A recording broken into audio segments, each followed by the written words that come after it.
Hi there, folks, and welcome to the Sandlercast. The Sandlercast is a podcast where my co-host Kiyorain and I Hello. watch the filmography of Adam Sandler from the very dreadful beginning to the horrifying conclusion. And this week we're watching a real stinker of a film, Mixed Nuts. This movie reeks. Yep, it's Stinker is an understatement. Yeah, this movie smells like something died, and it's sort of just been chilling out in your bathroom for the past 5 years. Well, with potato sacks on it, dressed up like a Christmas tree. Mm-hmm. Yes. This is a Christmas film, if you want to be very liberal with the term Christmas film. Swanson, this was a Christmas film because A, people kept saying that it was Christmas time, B, they had Christmas trees, and C, they kept blaring Christmas music at us. That's true. This film really, wastes no time getting into the free domain Christmas music. Any chance it gets. Every chance it gets, and every chance it also doesn't get, it still does it. Yeah. I'm just gonna flat out say it right now. This is probably one of the worst films I've ever seen. I think this may actually be literally the worst film I've ever seen. I mean, it's close. It's very, very close. There's so much that's wrong with it. There's one singular bright spot, and he happens to be the person we talk about on this podcast. Yeah, Adam Sandler is somehow the best part of this movie, which is a terrifying prospect. Yeah, this podcast is like us making fun of Adam Sandler's movies, and so far we've ended up praising most of his roles. Yeah, the only role that we didn't like was when he actually starred in the movie. Every other movie, we've actually enjoyed him because the movies were just that bad. Yeah, and well, Chicks the Clown was alright. Yeah, I mean, it was alright for the second half. That's true. And he was the best. He was a good part of the first half. But this movie is despicable. It is just absolutely dreadful. It is completely and utterly incoherent. It is like complete noise. It's devoid of any actual humor. The first dialogue that we get in this movie is just shouting. Yeah, it's incoherent shouting because they had these guys on roller skates with their Christmas tree. By the way, one of the people on roller skates is Jon Stewart of The Daily Show. Formerly of The Daily Show. Great role for him. Excellent use of him. Yeah, excellent use of him as a rollerblader who says 2 lines. Yeah, so we have these obnoxious characters who appear again later on in the film instead of the rollerbladers, and they destroy their tree, and they're just total jerks about it. Yeah. This is, and Steve Martin is the main character in this film. Sadly, Sandler is not. He's a bit player. Yeah, and Steve Martin does a great job making this role unpleasant. Yeah, I like Steve Martin, but by the 90s he had gotten to his Chevy Chase phase of not making good films anymore. And he managed to make the role just dreadful. Just every delivery of any line he ever made was just eye-rollingly terrible. Yeah, and that can be said for most of the people in this movie. But when it's the starring guy in the movie is not a bright spot whatsoever, it's a bad sign. Yeah. So, I mean, normally we sort of go through the plot of the film, but I'm not sure what happened in this film. I have a vague idea of what happened. So Steve Martin, he has a suicide hotline, and for some reason, it's getting no funding. They don't explain why it's getting no funding, but it's getting no funding, and they're going to get evicted. Are suicide hotlines funded? Aren't suicide hotlines funded by the government or something? Yeah, I think they're probably get some government funding. They also have donations lined up from charitable organizations. So if they're doing good work, they're going to get money. Yeah, so there's funding. Did he just start a suicide hotline out of the blue and never bothered to try and seek funding? I guess, is that the joke they were going for? Was that supposed to be oh, that's funny, there's no how to run it? Or well, there's a lot of things that seem like they should be jokes but are not. Like when a guy calls and there's a bunch of static on the line, so the lady can't hear him, but he just kills himself over the phone. That's funny. Yeah, that's actually pretty tragic. No, it's hilarious, Keo. It's called dark comedy. Have you heard of it, Keo? Come on. Oh, it's dark because someone died. Yeah, Keo. See, if you make something dark and then you just try and be funny about it, then it's called dark humor. Especially when you phrase something or tell somebody to do something that doesn't make any sense because she's on the phone with somebody who's suicidal. And instead of saying, you know, I'm having a difficult time hearing, can you try calling back or getting on a better line? She says, click the switch or something. Yeah. Like, that doesn't even make any sense. It's just like clearly setting up a joke. And if you're going to do dark humor or try to be ironic with things, you don't make people say things that don't make any sense in context. Well, that's ultimately the problem with the movie, Tokyo, is that all of the movie is just like set up for jokes. And not even really set up for jokes. They're just jokes. There's no setup.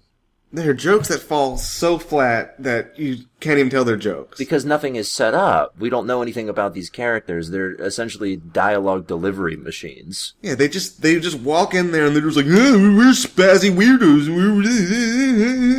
They literally probably made those sounds during the movie, and I can't recall exactly when. Pretty sure the whole movie was a mess. Pretty sure they did. But yeah, these are all like ridiculously like insane people. Like they're all cartoon characters who like even Bugs Bunny would be like, calm down a little bit, guys. You're going a little too far. Yeah, everyone in the movie is somehow a spaz or just unlikable in some way, and it's just a mess. It becomes unbearable immediately. There's no point in this film where you're watching it and you're like, oh wow, these are some fun guys. You're just like, oh my god, stop! No, stop moving around, stop talking, just sit down for a minute. There is a part in the film where I'm thinking, oh, this is a nice guy, and that's when Adam Sandler shows up. Yeah. Adam Sandler being the bright spot in this film is, again, just terrifying. That's like, you don't want that to be in your movie. You don't want him to be the best part. You want him to be like, okay, he's a guy, but if he's the best part of your movie, you've done something very wrong. Not only that, he's the most likable character in the movie. Yeah, he's actually kind of funny and kind of charming, which is, again, horrifying. Yeah. So I'm gonna try and parse through this plot. If you want to joyfully call it that. We can try. In the infamous words of Roger Ebert, this film is like an explosion at the screenwriting factory. That is definitely very fitting because this movie had no direction whatsoever. It was just, we gotta do stuff. It's gotta be funny. It's gotta be crazy. It's gotta be mixed nuts. Yeah, which, by the way, the title of the film comes from a throwaway line that Steve Martin says in the middle of it. So and he's talking about how his dad died because he got hit by a truck full of mixed nuts. Which, whatever. It wasn't funny, but apparently he said it a lot because the female character who... Catherine, was that her name? Yes. Yeah, Catherine knew it because he kept saying it over and over again, I guess, in the past. So, yeah, I don't get it. It didn't make any sense, but I guess it kind of ties into the movie because I guess the cast was mixed nuts because they're all crazy. Yeah, sure. Whatever. And I can't seem to care. I don't care because, for one thing, when you have an entire cast who's all crazy and none of them are grounded in reality, it just becomes dreadful. You gotta have someone to balance it out. You gotta have a straight man. You gotta have something. Exactly. You need a straight man in this movie, and nobody is the straight man. There's not a single person saying, like, you guys are insane, what are you doing? So it's just a bunch of insane people just being insane together. Yeah, Steve Martin should have been the straight man in this movie, but he's just as bad as everyone else. In fact, in sometimes cases, he's worse. Yeah, he would have actually been good in the role of being the straight guy who was just like, yeah, okay, well, this is really weird. You guys are insane. Stop being insane. But no, we had no such luck. We just had a mess. We had a jumble of nonsense that would not end. It would not end. Literally a third of the way through the movie, it had felt like it had been going on for so long that I thought it was almost over. Yeah, we have, and so little happens in that third of the movie that's important. They established the premise of the movie, which is that they need to, like, raise money because they're about to be evicted, and that's it. Everything else is just like, oh, these characters are so wacky and crazy. The lady gets stuck in the elevator. What's she gonna do? Yeah, there's a long, painful sequence where, one of the workers is stuck in an elevator, and she tries to get their attention, and they're apparently deaf, so they don't hear her. Yeah, and she's stuck in the elevator forever, and it's just like these incredibly unfunny antics as she's sitting there doing nothing. Yeah, including a part where she records the worst song I've ever heard in my life. It was absolutely dreadful. I mean, I guess I could see someone who's really bored doing that, but I don't think I'm entertained by it. I think that's just maybe something you could relate to if you're really bored, but to put that in a movie as something that's supposed to be funny is just, it doesn't work, and it's just irritating. It was grating on the ears, grating on the mind, grating on my sanity. Yeah, and then if those characters weren't enough, I feel like this is ultimately what makes this movie seem like a jumbled mess to me, is that we just get thrown all of these characters at once, and we cut in between all of them.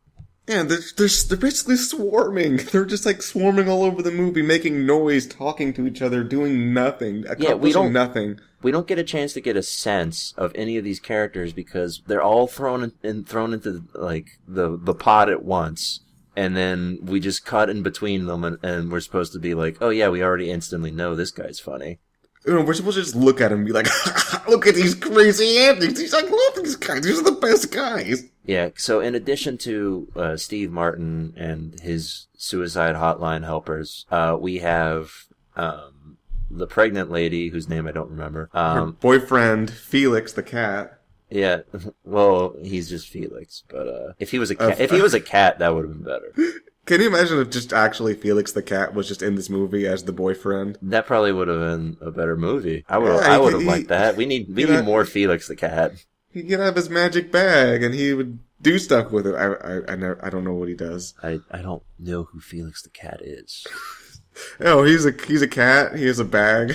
Is he the black and white cat? Yeah, and he's got a yellow bag, and he's like, "Hey guys, it's me, Felix the cat. I'm a cartoon character." What if, you see, this is a problem. Hollywood, we need more Felix the cat. Get on it. Yeah, because Swanson doesn't even really know what it is. Yeah. They might actually be making a Felix the Cat movie. I can't remember. I'm sure they are. Yeah, they're gonna recycle everything, so they're gonna do it. You think they're gonna recycle mixed nuts? Yeah, they're gonna recycle mixed nuts. Oh boy, I can't wait for that disaster. It's gonna be called salty mixed nuts. Oh boy. It's gonna be 10 times as bad as this one. Only it's gonna be, the language is gonna be worse because it's salty. Yeah. There's gonna be a lot of F-bombs. Yeah, they actually made a joke about Felix the cat in this movie where the vet thought that the guy was a cat. Oh, yeah. Well, calling it a joke is very flattering. Yeah, very flattering. Also, didn't you appreciate how the vet had a very long, pointless stand-up routine about pillows? Yeah, the vet is played by Rob Reiner, who you'll remember, Keo, as Meathead. Oh, my favorite guy. Yeah, Meathead from All in the Family, and he's become something of a famous director since then. But yeah, he did. I don't know if you've actually... You don't know movies, so... I've never seen a movie before except for Adam Sandler films. The Princess Bride? Oh yeah, that's the movie where the guy has a cup, right? Yeah. He directed that movie. Oh, that's a good movie. Yeah. But yeah, he plays the doctor in this, so... But yeah, he just does like a stand-up routine for a couple minutes, and we're just supposed to laugh at Rob Reiner being all weird. Yeah, instead we were just baffled by it, just wondering where this was going, and you know where it went, Swanson? Nowhere? Yeah.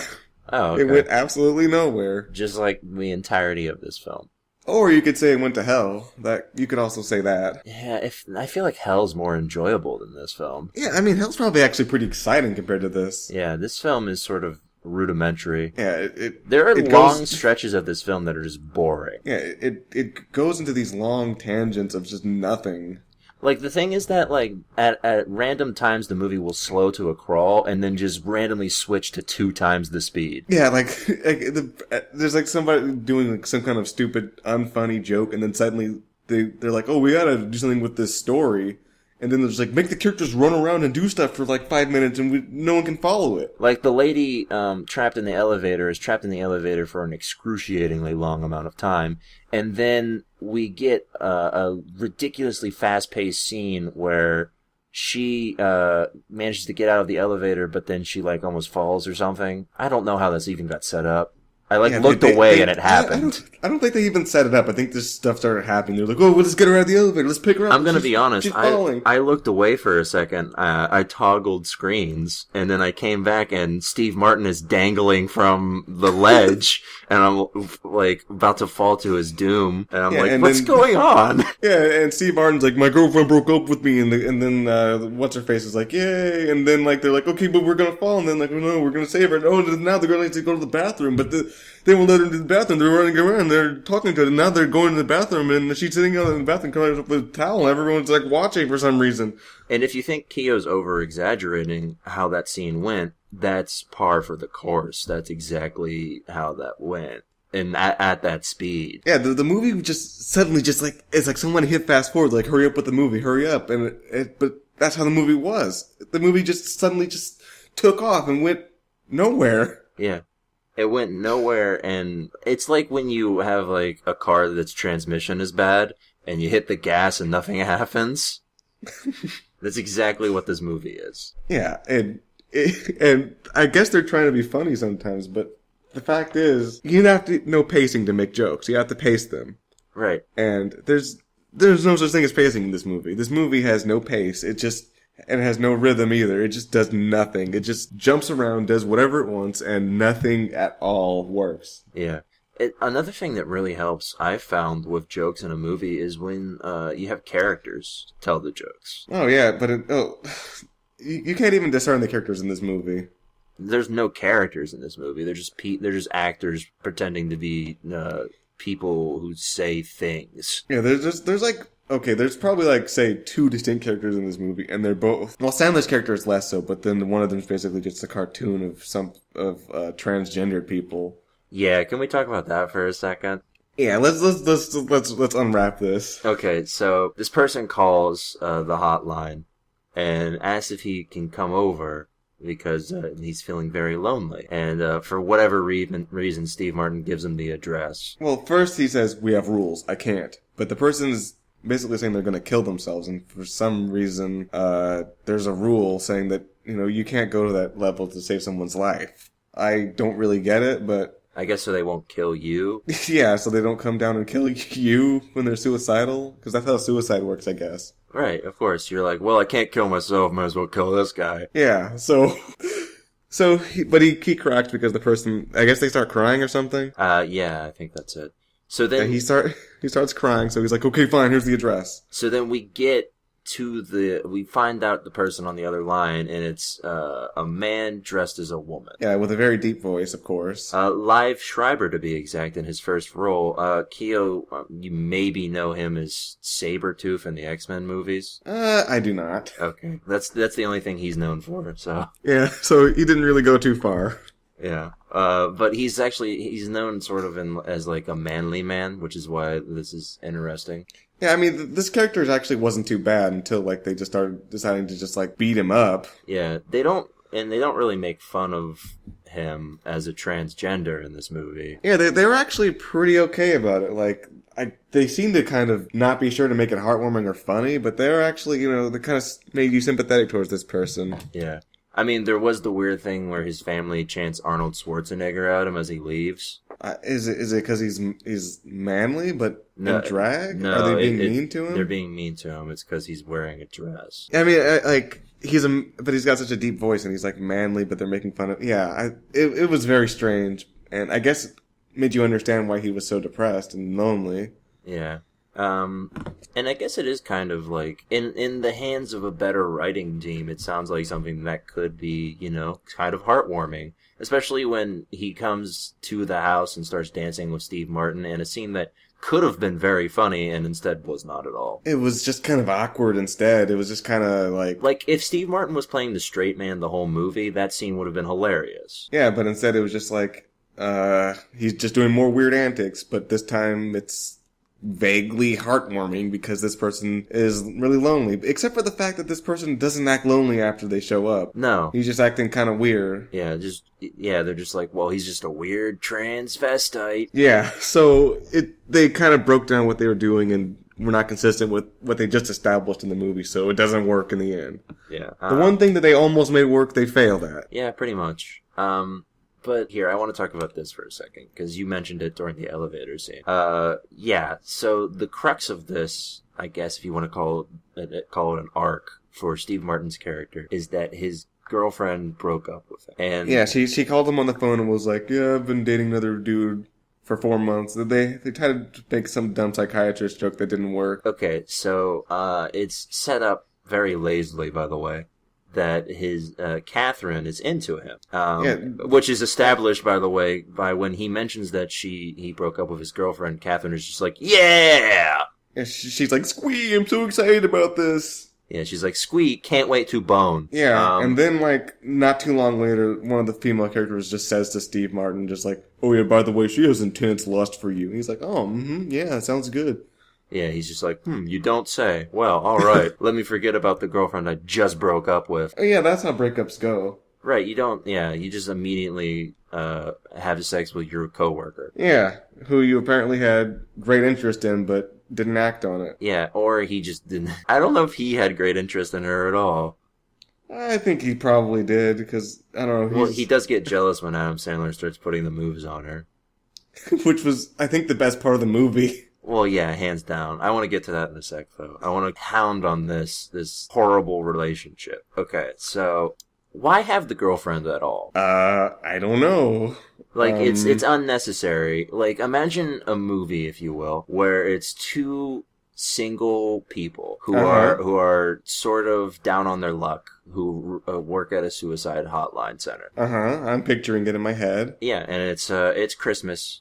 I guess, is it supposed to be Christmas Eve or Christmas? It's Christmas Eve, I believe. Okay. And it's Christmas Eve, and they're running the hotline center. You know, it's like suicides are always up this time of year. So. All right, let me stop you here. You can continue, but I'm just making sure you know that I'm picturing these people as you and me. Okay. I'm a pretty progressive guy, so I'm gonna go ahead and let it happen. Okay. Continue. So over time, it's clear, like, through dialogue and sort of facial interactions that, they have a thing for one another. Oh, you mean, like, how in this film they didn't do that at all? They seem to have no interest in each other whatsoever until later on in the film? Until it's written up, yeah. Okay. Yeah, so imagine they sort of play it along, and imagine also that these characters have very good chemistry together, unlike the, leads in this film. Right. It sounds pretty good. Sounds better than this movie. Yeah. So now imagine the rest of the movie playing out, in terms of their arcs. Does that sound a little better? It sounds like significantly better than what we got in this movie. Yeah, you know what's hilarious? That almost sort of exactly happened in the previous movie this director and writer made. How do they forget? They made a classic romantic comedy called Sleepless in Seattle with Tom Hanks, and it's not exactly the same, but they made a classic romantic comedy was their last film, and then they made this. How do they forget how to do that? I don't think that formula is very difficult. Yeah, it's the same person, same writer, same director. Okay, so I guess they decided it'd be more clever to just throw in a relationship in the middle of the movie and have it, like, go from 0 to 50 in 3 seconds. It wouldn't be jarring in any way. Yeah, for them to just be like, oh yeah, there's intense lust between these two characters, and then they bone. Yeah, at random, in the worst setup sex scene in the history of sex scenes. Oh yeah, you mean having sex after someone dies? Yeah. Well, yeah, that makes sense, right, Keo? I mean, nothing gets me horny quite like murder. Oh yeah, that's true. Like if someone dies in front of me and I'm freaking out, the next thing I want to do is I want to have sex with someone. Yeah, nothing like a good old raging murder boner. Yeah, I get those all the time, and it's pretty nice, if I'm honest. It gets me going. Yeah. But yeah, okay, I guess we should I think that's the next thing that happens in the movie, isn't it? Like, well, we have to back up and talk about Sandler for a second, because that happens before the other thing happens. Oh, yeah, okay. Oh, and Felix, who is the Santa guy, ends up in the hospital. Yeah, because his girlfriend throws something at his head, a fruitcake. Fruitcake. And of course that was hard enough to give him a concussion. I think it was in a case or something. Like a metal case. Okay, maybe so. But whatever the case is, he gets hit in the head, and he's out of the movie for a while. Yeah, and of course, after they mess around with him for like forever. Yeah, doesn't he like take a bunch of tranquilizers or something? I have no idea, but like they mess around with the veterinarian. That's why he was involved. Yeah, and the veterinarian comes back at the end at random, by the way, which we'll get to that madness. Yeah. So, man, this is a mess of a movie. Yeah, I don't even know in what order things happen in this movie. It feels like I'm putting together a jigsaw puzzle, and when I finally put together the puzzle, it's just a giant middle finger. Yeah, so at some point, all the characters are together, except for Felix, because he's coming, but not yet. So all the characters are together, and Sandler, for some reason, is playing his ukulele, because that's what his character does in this movie. Yeah, he plays a little ukulele. Well, because Sandler got famous on Saturday Night Live for playing songs. Oh, okay. So yeah, he's serenading Catherine, because I guess he has a thing for her, I guess? Yeah, sort of, even though he sort of forgets about that the moment that the other two have sex, even though nobody else knows that they had sex. Yeah, so this would have been a great thing to build off of. This is something funny in the movie where Sandler is doing this really awkward and kind of creepy thing that she's super into, and it makes the main character irritated with it. Then they drop it. They drop a running gag they could have had. Oh, what you mean? The 5 minutes wasn't good enough for all of those funny Sandler jokes that we could have had? Yeah, I'm saying they could have gone much longer with that and made it really funny. But considering he was the funniest part. Yeah, but instead they decided, oh no, instead of having this character have a role in the rest of the movie, let's make him be completely detached from the main characters and have him, I guess, go with the trans guy. Yeah, I mean, well, it's the trans girl. Thank you. Sorry. Wait, is he transgender or is he just in drag? They never really explained this, but whatever. He identifies as a lady because somebody answers the phone. There's a running gag in the if you want to call it a gag in this. I don't. In this, well, it made me gag, which is why. Oh, okay, makes sense. That was a terrible joke. Anyway, that was pretty good. I give you credit. Don't worry. Okay, well, it was better than anything. It was better than anything you'd find in this movie. So, maybe I'm just like thinking it's really good because we just watched this movie and everything sounds good now. It's true. I can make the worst joke possible and it would still be better. Now that the movie's over, life is just euphoric now. Just everything is just wonderful. I'm just like, man, I just saw somebody make a joke and it was actually a complete joke, but life is so good. Yeah, it feels great to finally unleash on this movie. Yeah, I was making a fist the entire time, just like, ooh, I can't wait to punch this movie, metaphorically. And now we're metaphorically punching it in the face. Yeah. And it's metaphorically injured. Yeah. Except not, because we can't hurt a movie in any way, because it's not a thing. Don't worry, the movie hurt itself by bombing in the box office.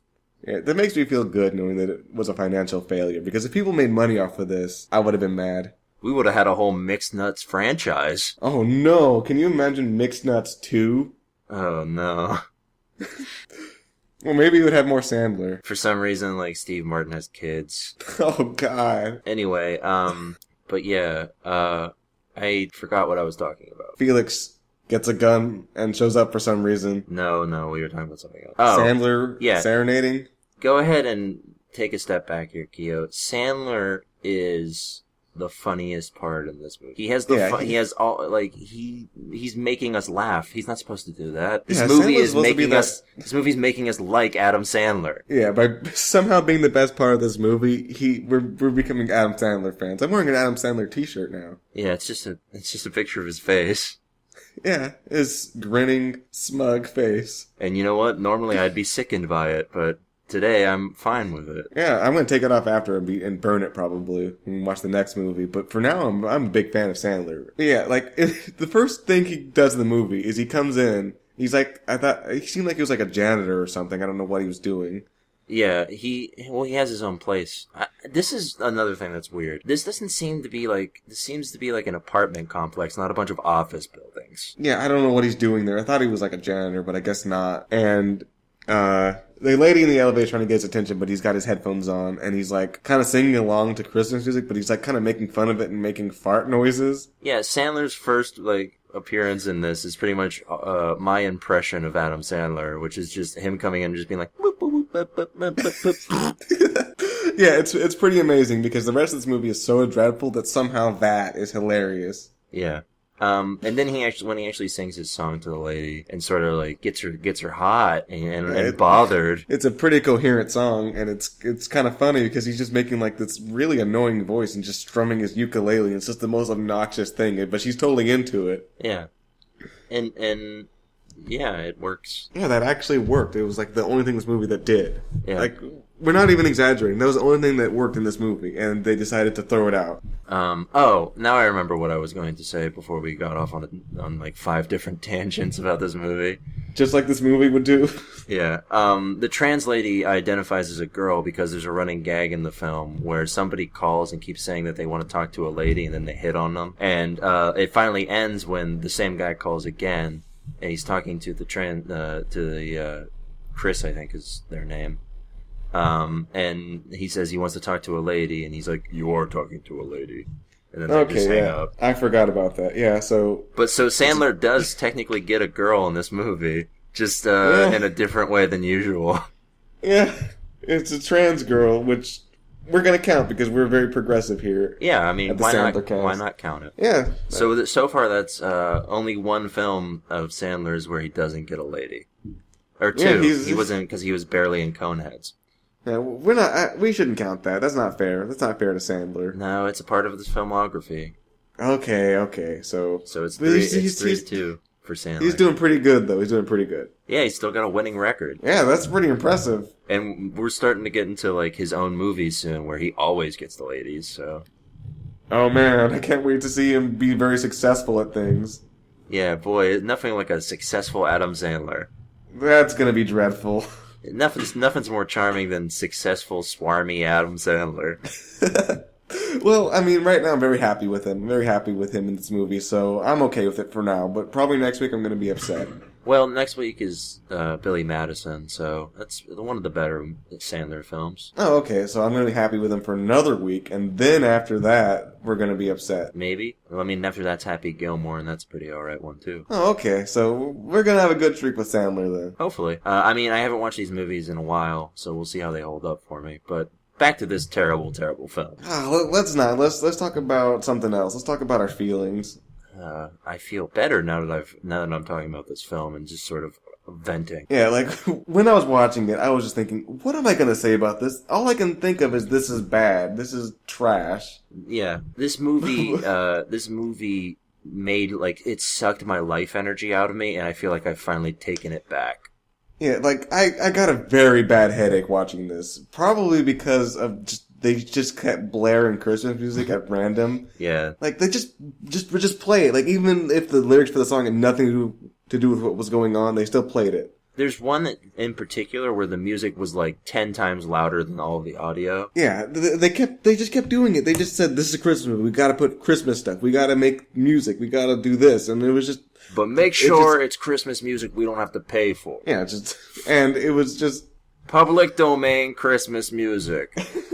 It's just not even fitting what was going on at all. Yeah. So Sandler does his whole deal, and Steve Martin's not happy. And he's like, I don't like this. I'm really into her. And she still seems to be into him, even though they're mad at each other or whatever. Yeah, for some reason. I don't even know why they're mad at each other. Yeah.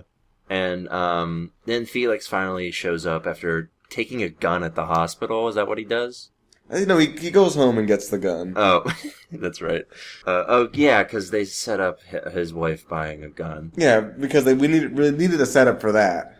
Mm-hmm, right. Nothing else is set up in this movie, but we can have a setup for that. Yeah. Also, they also set up that she's pregnant. They also keep we didn't even mention this because it was irrelevant for the first half of them. Well, actually, for the entire movie, except for the ending, it's irrelevant, but there's a strangler on the loose. Yeah, there's a serial killer, and everybody just keeps mentioning this guy. Yeah, because apparently if there's a serial killer, everyone's constantly talking about him. Yeah, Keo, have you heard about that serial killer, the guy who murders? Yeah, the murder boy? Yeah, Murder Boy. Have you heard about Murder Boy, Keo? Yeah, I have, and he's coming for us. Oh boy, I hope he don't murder us. I hope it doesn't happen during this podcast. Boy, I hope he don't murder us. Yeah, if we die during the podcast, it's because Murder Boy got us. Yeah. And you know what he targets? Podcasters. Yeah, he hates podcasters. Well, I don't know if he hates them, but he kills them. Yeah, he already killed Mark Maron. Yeah, he's dead now because of Murder Boy. Yeah, so... they keep talking about this, and I'm sure it's never going to amount to anything. Yeah. And Felix eventually shows up at the apartment, or the office, I guess, and just sort of brandishes his gun around, and it's supposed to be wacky, but it's just sort of there. It's very confusing. We're not entirely sure why he's threatening people with a gun. We don't really know what he's getting at. There's no reason. Yeah, there's no reason for him to. He just has a gun. That's it. Yeah, he just has a gun and he's there, and he's just threatening people with it. There's no explanation for why he has a gun. He doesn't explain why he felt he needed it. Like, he had a fight with his girlfriend, and I guess his response to that was to threaten her with a gun without any demands. Yeah, just threaten her with a gun, because that's a healthy relationship. Yeah, that's a very likable, funny character. Mm-hmm. Yeah, the guy who threatens pregnant women with guns, and then shoots a transgendered lady in the foot. Yeah. So, we have this very long scene where he's just threatening people with a gun, and it doesn't go anywhere until the girlfriend gets the gun, and she's like, oh, we have to empty it. So her idea of emptying a gun is to fire it at random. Mm-hmm. Yeah, what's the worst that could happen there? Oh, I don't know, perhaps killing somebody. Yeah, so she kills someone. Who just happened to be at the front door. Yeah, and it's the landlord. Who they had called earlier to fix the elevator. And he's dead. Yep, he's a dead boy. And we got all these wacky antics because there's a dead boy in the place. Yeah, nothing makes your film wackier than a dead body. Yeah, they were like, we have too little stuff going on. We have too many people running around being ridiculous. Let's add a dead body into the mix. That'll spice it up. Yeah, nothing says tension like a dead body in your comedy movie. Yeah. In your Christmas comedy movie. Yeah, and Catherine freaks out, and Steve Martin takes her to the bathroom to calm her down, because that's what you do. Yeah. And then, okay, we have to expand on this, because like I said it before, this is the shittiest build-up to a sex scene I have ever seen in my life. There's been porn that I've watched that has had better build-up to a sex scene. Yeah, like better build-up would have just been like, the guy walks in, he's like, I'm ready for some sex, and the lady's like... Crazy, there's a body out there, but you know what I want? Your body. Continue. So, he's running the bathwater or whatever, and he's like, you want me to get the lady in here to help you undress or whatever? And she shakes her head no, and he's like, you want me to undress you? That's by the way, the actual dialogue. Yeah. And she just, like, shakes her head yes, because apparently that's how that works. Boy, I've been doing it wrong this whole time, Guillaume. Oh, how have you been doing it? I've just been, trying to be charming to ladies. Apparently all I have to do is sort of act weird to them and distant, and then, when the time comes that they witness a death, I can just sort of run the bathwater for them and then take their clothes off and have sex with them. Yeah, Swanson, you gotta be, like, really roundabout and find awkward situations to have sex. That's how I do it. Yeah? Like, there was this one lady, her parents died, and I was like, oh, that's real sad about your parents, and I put my arm over her, and she was totally into it. And that's it? Well, we had sex after that. Oh. Well, yeah, that's true. First you put your arm around them, and then you have sex. Well, I walked her towards the bedroom. That's... Wait, you were in the house where her parents died? No, the parents were dead, and I went to visit her at her house, because I knew where she lived because I was stalking her. Oh, okay. And I was like, oh, it's real sad about your parents there. And I put my arm over her shoulder and walked her to the bedroom, and yeah, that's how it went. That's how you do it, Swanson. You don't... Shushed her when she said, who are you? Yeah, it's just like a real shame about your parents. She was like, how do you know? I'm like, don't worry about it. Uh-huh, and you killed her parents? Yeah. Alright, so, yeah, and they do the do. And while there's, like, random bursts of steam coming from the bathtub. That's how bathtubs work. When you have a continuous stream of hot water pooling up in the bathtub, it creates tufts of steam. Yeah, just sort of like a steam machine was in the tub and just coming out. Yeah, that's how steam works in a bathtub. Mm-hmm. Exactly. It sets a nice atmosphere for lovemaking on the floor of a bathroom. Right next to the toilet. It got really occasionally steamy in there. Keo, can you think of anything more a more romantic spot to have sex than right by the toilet? On the toilet, perhaps? Yeah. That's about it, though. I'm glad we both thought of the most sensual place. Oh, yeah, that's inarguable. I mean, the tub is, like, so cliche. Why not the toilet? Yeah, I mean, that's a pretty good place. That's a very intimate location. Mm-hmm, very. None more intimate than the toilet. You're there every day. Yeah, every day. Why as well share the experience with someone else, except... Not the actual toilet experience. Yeah. It's sort of like it. Yeah, it's very similar. There's fluids involved. Yeah, okay. So in... Are you gonna say there's no fluids involved? No, there are definitely, it's definitely involved. So there you go, it's highly similar. Okay.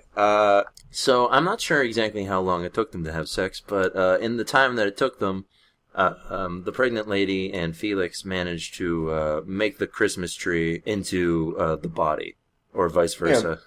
They put sacks on the body and did a really bad job because his hand was still showing. Yeah. And glued Christmas tree branches to him. Yeah. How long do you think an activity like that would take you? A few hours. Mm-hmm. I mean, so we're to believe that Steve Martin and Catherine had sex for a few hours. Steve Martin has stamina in the bedroom. That's true. That's what I've heard. Or in this case, the bathroom. Yeah. Right. Well, that always gives you more vigor. Is when you're in the bathroom pumping away. Yeah, I mean, it's the best place, especially if there's tufts of steam occasionally spurting out. Right. Steam doesn't, sweating and steam doesn't, draw energy out from you. It sort of just pours it into you. Steam is very sensual and gives you sexual energy, Swanson. Right. It's sort of like lighting candles. Could you imagine if he had lit some candles, too? We might have never seen the end of this movie. It might have just been them having sex in the bathroom. Well, he did light some candles. Did he? Earlier in the movie, there was the power going out. Oh, that's right. And he lit some candles in the other room. But that added sexual energy to him. That's true. That's what did it. Yeah. He didn't notice it then, but that gave him much energy. Yes, much energy. Yeah. Anyway. Countless energies in his groin. So yeah, that happens. They finally make it out of the bathroom, and they're like, yeah, we're gonna act like we're carolers, and we're gonna take them down the street, and they do that, but it doesn't work because the rollerblader guys are just back, and they're like, hey, we're gonna mess with you because the plot demands it. Yeah, they're just gonna keep bumping into each other, no matter how unlikely that is. Yeah, there's a serial killer on the loose, by the way, and these two rollerbladers are just rolling around at night. Yeah, I mean, he only targets ladies anyway, so I guess they're pretty safe. I think one of them's a lady. I guess so. But does she have long, dark hair? That's true. She might not. Probably not. Because they decided to establish that the serial killer goes after people with long, dark hair, and this doesn't play into the movie ever. Yeah, it has nothing to do with the movie. It's just a useless plot detail. Yeah, you would think that they would set up a joke with that later. Especially considering one of the main characters is a lady with long, dark hair. Yeah, they could have easily had a scene where, she was in a vulnerable spot or something, and there was some guy there. I don't even know. I'm not writing the movie, but they could have done something with it, and they just didn't. They just decided they weren't going to. How great would it have been if Adam Sandler was the killer? That would have been the best. That would have been flawless. Okay, so back to our version of this movie where the love relationship was actually thought out. So you have Adam Sandler be this creepy guy who's starting to win the affection of Catherine, and then we find out towards the end of the movie that he's actually the murderer. That would have been great. That would have worked. But no, they decided to just they just squandered every single thing they could have done with any idea in this entire movie. Yeah.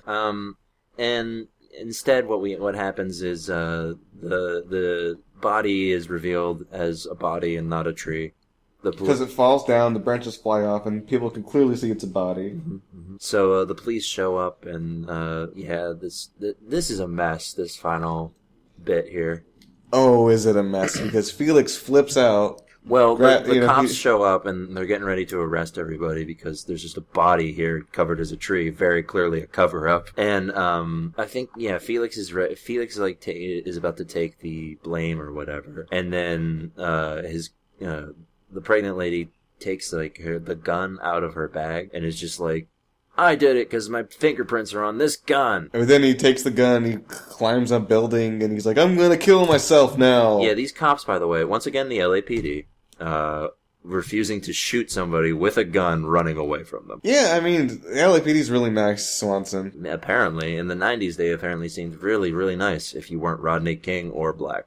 Or both, I guess. So yeah, instead of a cop talking him down, they just let Steve Martin talk him down, and he gives a Christmas speech to stop him from killing himself. A very dreadful, long Christmas speech. The worst part about Christmas movies is the inevitable Christmas speech. I hate having to listen to this is what Christmas means to me, the writer. Well, Swanson, you gotta learn about Christmas if you're watching Christmas movies. These are educational films. That's true. I learned everything I knew about Christmas from Santa Claus the movie starring Tim Allen. So yeah, the speech works, and Felix comes down, he's like, oh, I'm sorry, guys. Could you sum up what you think Steve Martin's message of what Christmas was? Christmas is crappy time of the year where you feel bad about yourself. But it's okay because it'll be over really soon. And that somehow doesn't make him commit suicide. Yeah. And he comes on down and they're all like, all right, well, I guess we're ready to get arrested. And they have a bag with them, which was the bag of... Oh, we didn't mention that the person they killed was the landlord who was going to evict them. Yeah, well, I think we did say it. Oh, yeah, we did. Okay. Yeah, they have his bag with them, too, for some reason. Well, yeah, they put the bag on him when they made the treaty for some reason, I guess. And they're like, okay, here, officers, this is his bag. And the cops look in the bag, and they're like, oh, and I immediately knew that there was evidence of him being the strangler in the bag, and it was. Yeah, which begs the question, this guy went to go repair the elevator. Why is he bringing his murdering equipment? Maybe he was planning to do a murder right then and there. It's true. Maybe he was gonna murder the pregnant lady who has dark hair and it's long and whatnot. Yeah, maybe so, but they didn't establish that, and it just seemed like, and we have no idea why they had the bag. You know, I said it was part of the tree, but that doesn't make any sense. They just needed to put it there, so it was there. Yep, and then the lady gets the reward for killing the criminal. Because the police instantly ascertain that he's the killer because he's got, like, the weapons used. Right, they don't have to file an investigation or anything. She can just get her reward money right away. They're just like, congratulations, it was the killer, and you're off the hook. We've determined from this duffel bag that he is in fact the killer, and it couldn't have all been planted. Yeah, and you're free to go. And what if Adam Sandler was the killer and he planted that stuff? Can you imagine if, like, they had an after-credit scene of, like, Adam Sandler, like, revealing that he has more of the stuff, and he, like, smirks, and then the camera fades to black? That would have been the greatest thing ever. And he does it in, like, his weird voice, where he's just like, they don't know that I'm the killer.